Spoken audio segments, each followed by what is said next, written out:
St. Louis's LGBTQIA plus culture by visiting the Gateway to Pride exhibit at the Missouri History Museum. Malik Wilson introduces us to one of the pioneers of the Pride movement.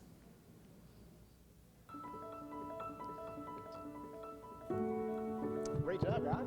All right.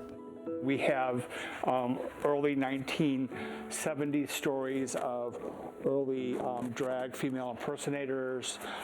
We have the very first Pride of St. Louis was April of 1980. St. Louis area resident Steven Brawley has chronicled times gone by. Much of it is documented and filed away in a makeshift archive in his garage. We have some more recent stories that talk about hate attacks from more recent history.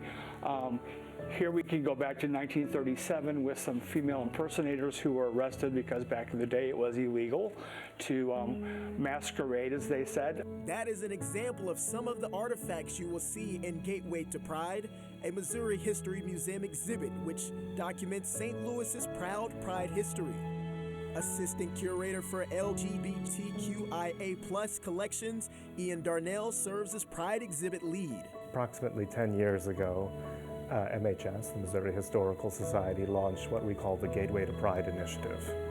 And the purpose of the Gateway to Pride initiative was to change that, to make sure that we were collecting the pictures, the archival materials, the oral histories, the artifacts that document LGBTQIA+ history in the St. Louis region. Part of the exhibit will highlight dressing and performing in drag, an art form which goes on to this day at bars in St. Louis. I really think that it's important for the discussions about drag to exist, especially in Missouri, as there are a lot of policies that are happening to try to make it so drag is not something that can be presented in public, that trans people can't be in public. And so I think it's really important to hold on to this cultural structure of queer communities. From the Grove neighborhood to a garage in the suburbs, Steven Brawley knows his hometown's history. Here we have a group called Sex Inc.